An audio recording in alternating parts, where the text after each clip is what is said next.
অষ্টম শ্রেণীর প্রিয় শিক্ষার্থী সালদার স্যার ইউটিউব চ্যানেল থেকে তোমাদের সবাইকে স্বাগতম। আজকে তোমাদের জন্য আরেকটি নতুন ভিডিও নিয়ে এসেছি।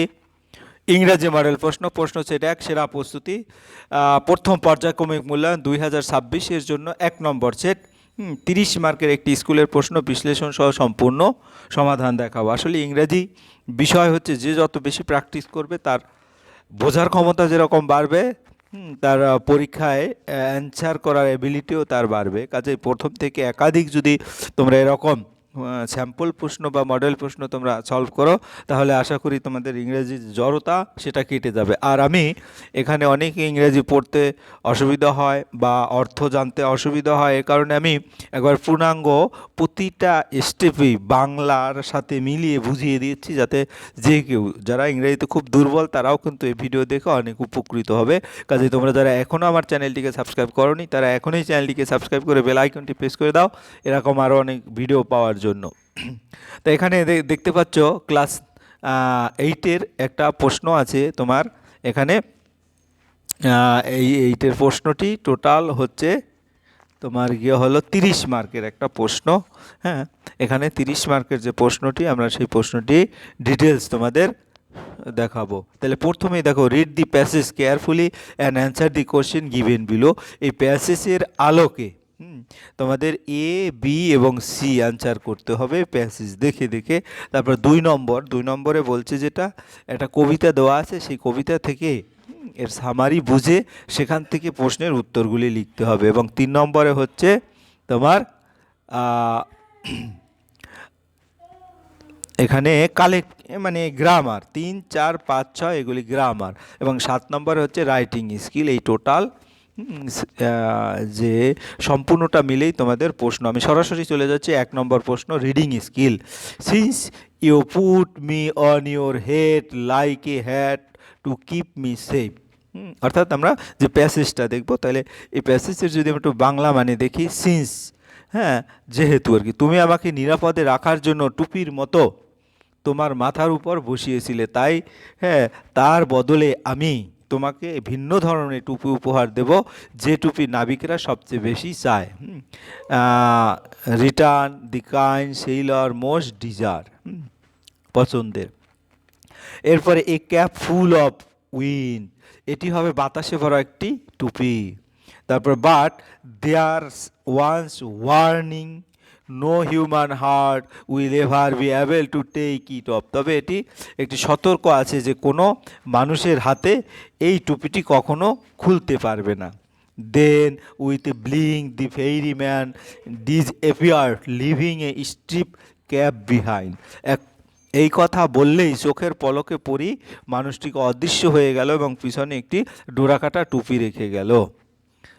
এরপরের যে young John put the cap on his head and ran home to tell his mother, তরুণ জন টুপিটি মাথায় পরে দৌড়ে বাড়ি গেল এবং তার মাকে সব বলার জন্য। No good will come of the wind cap she said, এই বাতাসের টুপি থেকে কোনো ভালো ফল আসবে না, তার মা বললেন। But the lad would have none of her cautions, কিন্তু ছেলেটি তার মায়ের সতর্কবাণী শুনল না। The very next day putting on the sailor cap he ran off to the sea, পরদিন নাবিকেরা টুপির মাথায় পরে সে সমুদ্রের দিকে দৌড়ে গেল। On seeing a ship anchored near the shore, he requested the captain to take him along. তীরে নোঙর করা একটি জাহাজ দেখে সে অধিনায়কের কাছে অনুরোধ করলো তাকে সঙ্গে নিতে। Thus began his first ever sea ভোজা, এইভাবেই শুরু হলো তার জীবনের প্রথম সমুদ্র যাত্রা। Well the wind cap work as the fairy had said but that one condition prevailed. আসলে পরিমানুষটি যেমন বলেছিল বাতাসের টুপিটি ঠিক তেমনি কাজ করলো, তবে সেই একটিমাত্র শর্ত সর্বদা কার্যকরেই রইল। এই ছিল তোমার প্যাসেজ। যে এখান থেকে আমরা যদি এখন প্রশ্ন উত্তর দেখি, choose the correct alternative. John put the ferry man on his head too, on his head too, অর্থাৎ এই যে এক নম্বরের প্রশ্ন, সেটার উত্তর হবে গিয়ে হলো ডি। ডি কি বলেছে? তোমার সেভ দি ফেরিম্যান, অর্থাৎ এই উত্তরটা এখানে হবে সেভ দি ফেরিম্যান। আমি এখানে একটু বড় করে দিয়েছি। এরপর 2 নম্বরের যে প্রশ্ন, জন পরি মানুষটিকে তার মাথার উপর রেখেছিল পরি মানুষটিকে বাঁচানোর জন্য, সেভ দি ফেরিম্যান। এরপর when John saw the ship ইট ওয়াজ, হ্যাঁ, when John saw the ship ইট ওয়াজ কি ছিল? ইট ওয়াজ বি নম্বর উত্তর, anchored near the sea beach. আর anchored near the sea beach, John যখন জাহাজটি দেখেছিল তখন সেটি ছিল সমুদ্র তটে নোঙর করা। তাহলে আমার এখানে দেখা গেছে তোমার অ্যাঙ্কর, এটা হচ্ছে তোমার বি নম্বর, অর্থাৎ এই বি নম্বরের এটা উত্তর হবে, আর এটা হবে ডি নম্বর। এরপর আমরা চলে যাব 2 নম্বরের প্রশ্ন। 2 নম্বরের, why did not John listen to the caution of his mother. হ্যাঁ, জন কেন তার মায়ের সতর্কবাণী শুনেননি? John did not listen to his mother because he was eager to use the magicial wind cap and was excited to go to the sea. He ignored war, অর্থাৎ সে কী ছিল? জন তার মায়ের সতর্কবাণী শোনেনি কারণ সে জাদুকরি বাতাসে টুপিটি ব্যবহার করতে খুব আগ্রহী ছিল এবং সমুদ্রে যাওয়ার জন্য উত্তেজিত ছিল। He ignore his warning out of the curiosity and adventure, কৌতূহল এবং অভিযানের আকর্ষণে সে মায়ের সতর্কতা উপেক্ষা করেছিল।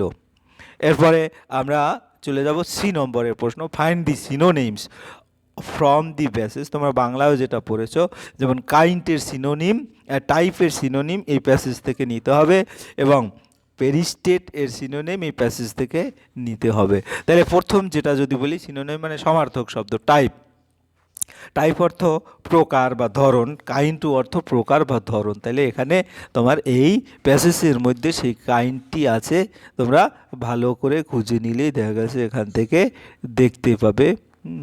তাহলে উইথ ব্লিঙ্ক, তারপরে তোমার পরের যেটা হচ্ছে পেরিসিস্টেড, পেরিসিস্টের সাথে চলতে থাকা বা কার্যকর থাকা। আর প্রিভেইল্ড, প্রিভেইল্ড একবারে লাস্টে দেখো এই যে প্রিভেইল্ড, তদ্রূপ এই যে প্রিভেইল্ড, এটা অর্থাৎ এই প্রিভেইল্ডের যা অর্থ আর গিয়ে হলো তোমার পারসিস্টেটেডও তার একই অর্থ। কাজে এরকম করে তোমার ওই যে কাইন্ড যেটা, সেটাও এখান থেকে খুঁজে বের করে। কাইন্ড অর্থ প্রকার বা ধরন, আর প্রিভেন্ট অর্থ চলতে থাকা বা কার্যকর থাকা। এরপরে আমরা চলে যাব 2 নম্বরের প্রশ্ন, রিড দি ফলোয়িং, হ্যাঁ, poem answer the question given below.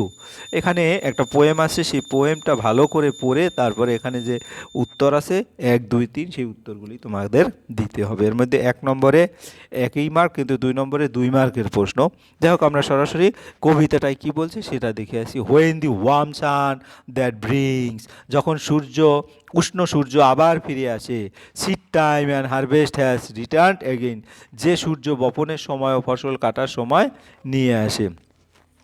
টিস sweet to visit the স্টিলউড where spring, তখন নিস্তব্ধ বনে যাওয়া খুবই আনন্দের।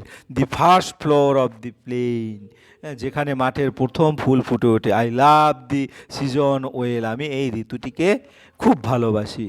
When the forest গ্লাডস and টিমিং with bright form, যখন বনভূমি ফাঁকা জায়গাগুলো নানা রঙের সুন্দর দৃশ্যে ভরে ওঠে। Nor dark and many folded clouds foretell the coming on of storm, তখন কালো এবং ঘন মেঘ ঝড়ো আসার কোনো সংকেত দেয় না। ফ্রম দি আর্থস লুজেন্ট মাউথ, নরম হয়ে যাওয়া মাটি থেকে চারা গাছ পুষ্টি গ্রহণ করে, হ্যাঁ, এবং ভালোভাবে বেড়ে ওঠে। The sapling draws its sustenance and thrives. তারপরে though stricken to the heart with winter cold the drooping tree revives, শীতের তীব্র ঠান্ডায় গাছ দুর্বল হয়ে পড়লেও আবার সে নতুন প্রাণ ফিরে পায়। এই হচ্ছে কবিতা। এখন যদি আমরা প্রশ্নের উত্তর দেখি, তাহলে প্রশ্ন, what does the first flower of the plain blooms, আমরা যদি দেখি মাঠের প্রথম ফুল কোথায় ফোটে। The first flower of the plain blooms in the plain itself, মাঠের প্রথম ফুল মাঠেই ফোটে। এরপর আমরা চলে যাব 2 নম্বরের প্রশ্ন, why do you think the poet loves to the season well, কবি কেন ঋতুটিকে খুব ভালোবাসেন বলে মনে হয়। The poet loves the season because it brings warmth, new life, flowers and revival of nature after winter. কবি এই ঋতুটিকে ভালোবাসেন কারণ এই ঋতুতে উষ্ণতা আসে, নতুন জীবন জন্ম নেয়, ফুল ফোটে এবং শীতের পরে প্রকৃতি আবার নতুন করে প্রাণ ফিরে পায়।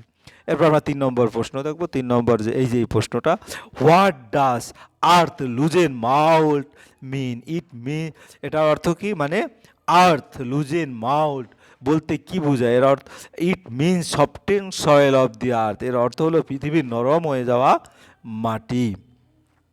এরপর আমরা 3 নম্বরের প্রশ্ন, যেটা গ্রামার অ্যান্ড ভোকাবুলারিতে আছে, fill in the blanks with proper collective noun. A pride of peacocks, এই প্রাইডটা হচ্ছে proper collective noun. A knot of toads, এই নকটা হচ্ছে তোমার কালেকটিভ নাউন। এরপর ফ্রম অ্যাবস্ট্রাক্ট নাউন ওনার, ওনার অর্থাৎ অ্যাবস্ট্রাক্ট, এখানে কি বলেছে দেখো, fill in the proper collective noun, আমরা দুটো দেখালাম, একটা হচ্ছে প্রাইড, একটা নোট।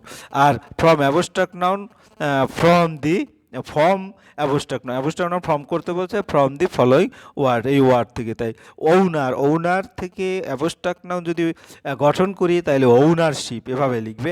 ইনফ্যান্ট, ইনফ্যান্ট থেকে কালেকটিভ অ্যাবস্ট্রাক্ট নাউন গঠন করতে হলে ইনফ্যান্সি, এরকম করে তোমরা উত্তর দেবে 4 নম্বরের উত্তর। এবার 5 নম্বরের প্রশ্ন, fill in the blank with correct form of verb. যেমন এর অর্থ বুঝে তোমাকে দিতে, when I dash I do, এখানে লেখা আছে এরকম দেখো, when I do my homework my friend came to meet me.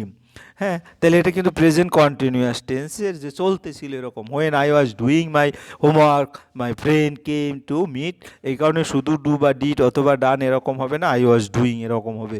এবার 2 নম্বরের প্রশ্ন, দি কপস লুক নাকি হবে for the terrorist for several days, the cops have been looking for the terrorist for several, অর্থাৎ প্রেজেন্ট পারফেক্ট কন্টিনিউয়াস টেন্সের জন্য have been looking এভাবে আসছে।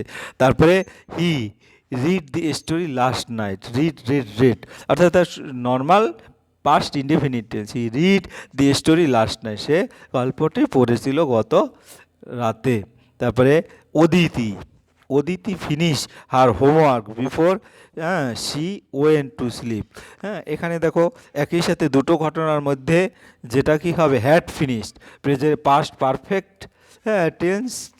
তাহলে এর আগে যেমন কি বিফোরের আগে হ্যাড, তারপর ভার্বের পাস্ট পার্টিসিপেল হয়, আর আফটারের পরে হয়। তো Aditi had finished her homework before she went to slip. এরপরে আমরা চলে যাবো 6 নম্বরের প্রশ্ন, ডু অ্যাজ ডিরেক্টেড। হ্যাঁ, নির্দেশনা অনুসারে আমাদের উত্তর দিতে হবে। রমেশ ইজ রিডিং রাকেশ বুক। এখানে identify and write down the case of the underline noun. এই আন্ডারলাইন যে নাউনটি আছে সেটা কোনটা, কোন noun? Case of the underline noun হচ্ছে রাকেশ, আর পসেসিভ কেস, ঠিক আছে। তারপরে গিয়ে হলো তোমার অ্যাডভার্বাল ক্লোজ, এটা কি, ইট উইল বি রেইনিং সুন। এখানে সুনটা হচ্ছে অ্যাডভার্বাল একুয়েস্টিভ, ঠিক আছে, অ্যাডভার্বাল একুয়েস্টিভ। তারপর closer to man will cling the sparrow, এটার সাবজেক্ট এবং প্রেডিকেট বলেছে, identify the subject and the predicate the following sentence. Subject হচ্ছে দি স্পারো এবং কি will cling closer to men. আমরা যদি একটু ভালো করে দেখি, আর প্রশ্নটা কি বলছে, রমেশ রাকেশের বই পড়ছে, এখানে রাকেশ শব্দটি অধিকারবাচক কারক বা পসেসিভ বোঝাচ্ছে। এবার it will be raining soon, adverbial accusative soon, শীঘ্রই বৃষ্টি হবে, এখানে সুন শব্দটি ক্রিয়ার সময় বোঝাচ্ছে, তাই এটি অ্যাডভার্বাল একুয়েস্টিভ। এরপরে closer to man will cling the sparrow, চড়ুই পাখিটি মানুষের আরও কাছে লেগে থাকবে, এখানে দি স্পারো হলো কর্তা এবং will cling closer to man হলো প্রেডিকেট, হ্যাঁ, বা বিধেয়। তারপর try to use every opportunity in life, এটা 4 নম্বর। এখান থেকে কী বলছে, write the function of the sentence. Function of the sentence imperative sentence, function of the sentence বলতে কোনটা, কোন সেন্টেন্স বুঝাচ্ছে, এখানে ইম্পারেটিভ সেন্টেন্স। তারপর today dash things of his own interest, feel in the blank with a correct তোমার pronoun. Today every one things of his own interest, এখানে every one হবে। তারপরে the clean, they clean heap They cleaned the heap of garbage. They asked now nobody to help them. Join with an empathetic pronoun and right.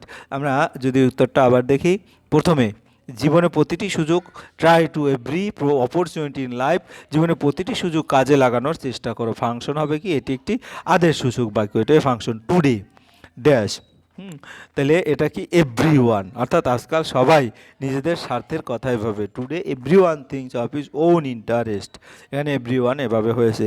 They clean the heap of garbage, তারা নিজেরাই আবর্জনা স্তূপ পরিষ্কার করছিল। They asked nobody to help them, এবং কাউকে সাহায্য এর জন্য ডাকেনি।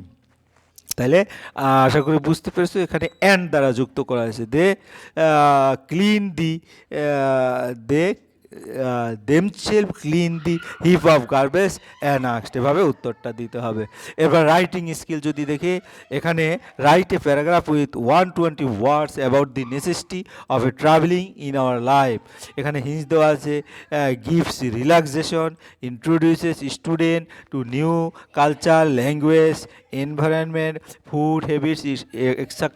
Teacher to face new problem and find solution, teaches adjust. ঠিক আছে, তাহলে আমরা যদি উত্তর দিই, আমাদের জীবনের ভ্রমণের প্রয়োজনীয়তা, এইটা হচ্ছে তোমার প্যারাগ্রাফ, যেটা বাংলায় travelling is very necessary in our life. হ্যাঁ, ভ্রমণ আমাদের জীবনে অত্যন্ত প্রয়োজনীয়। তারপর it gives us relaxation from our daily routine and refresh our mind, এটি আমাদের দৈনন্দিন একঘেয়ে জীবন থেকে মুক্তি দেয় এবং মনকে সতেজ করে। তারপরে travelling helps student to know new culture, language, foods habits and environment. ভ্রমণের মাধ্যমে শিক্ষার্থীরা নতুন সংস্কৃতি, ভাষা, খাদ্যাভ্যাস, পরিবেশ সম্পর্কে জানতে পারে। এরপরে হচ্ছে তোমার it widens our knowledge and makes us more practical, এটি আমাদের জ্ঞানকে বিস্তৃতি করে এবং আমাদের আরও বাস্তবমুখী করে তোলে। তারপরে হচ্ছে when we travel we face new problem and learn how to solve them, ভ্রমণের সময় আমরা নানা সমস্যার সম্মুখীন হই এবং সেগুলি কিভাবে সমাধান করতে হয় তা শিখি। এরপরে it also teaches us adjustment and cooperation with the different people, হ্যাঁ, এটি আমাদের বিভিন্ন মানুষের সঙ্গে মানিয়ে চলা এবং সহযোগিতা শিক্ষা দেয়। The travelling makes us confident and independent, travelling আমাদের কি করে, আমাদের আত্মবিশ্বাসে স্বনির্ভর করে তোলে।